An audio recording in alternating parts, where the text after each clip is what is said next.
Hello friends, this is ఆరో kitchens. ఏమీ తినాలనిపించినప్పుడు ఇంట్లో ఉన్న వాటితోనే తొందరగా ఈజీగా చేసుకునే రెసిపీ పొంగనాలు. ఇలా కనుక చేసుకుంటే తొందరగా అయిపోతుంది, చాలా టేస్టీగా కూడా ఉంటుంది. ఒక కప్పు మినపప్పు తీసుకోవాలి. టేస్ట్ కోసమని మెంతులు కొద్దిగా వేసుకోవాలి, ఎక్కువ మాత్రం వేసుకోకూడదు. ఒక కప్పు పప్పు కోసం హాఫ్ కప్పు అటుకులని తీసుకోవాలి. ఒక కప్పు పప్పు కోసం 2 కప్పుల వంతు బియ్యాన్ని తీసుకోవాలి. సరిగ్గా ఈ కొలతలతోనే చేసుకోండి, చాలా చక్కగా టేస్టీగా వస్తాయి. తర్వాత వీటిని చక్కగా కడుక్కొని శుభ్రం చేసుకొని పక్కన పెట్టేసుకోవాలి. ఒక అరగంట పాటు పక్కన పెట్టేసి మిక్సీలో వేసుకోవాలి. మిక్సీలో వేసుకునేటప్పుడు మరి మొత్తం పేస్ట్‌లా కాకుండా కొంచెం ఇలా సాఫ్ట్‌గా కాకుండా ఉండేట్టుగా చూసుకోవాలి, నేను చెప్పిన విధంగా. ఈ పిండికి సరిపడా ఉప్పు వేసుకోవాలి.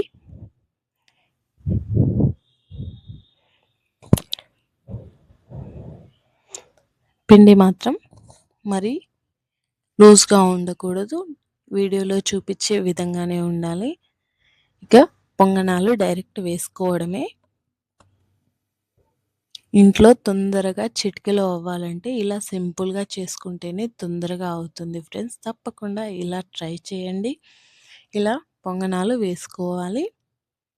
ఆయిల్ వేసుకోకుండా వస్తాయి, కానీ టేస్ట్ కోసం నేను ఆయిల్ని వాడుతున్నాను.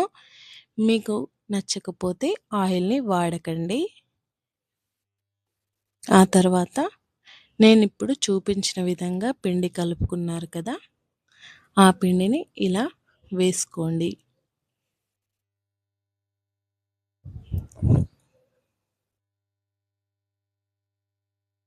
పొంగనాలు వేసుకునేటప్పుడు నిండుగా వేసుకుంటేనే మనకు చూడడానికి అందంగా కనిపిస్తాయి ఫ్రెండ్స్. తప్పకుండా నిండుగానే వేసుకోండి, కొంచెం కొంచెంగా వేసుకోవద్దు. కొంచెం సమయం ఎక్కువైనా పర్వాలేదు, నిండుగా వేసుకోండి, చాలా అందంగా కనిపిస్తాయి.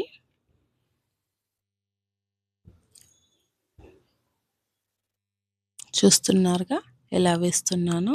ఇలా చక్కగా నిదానంగా చేసుకోండి, ఇన్స్టంట్గా తొందరగా అయిపోతుంది ఫ్రెండ్స్. దీనికోసం రెగ్యులర్గా చేసుకునే చట్నీ చేసుకోండి.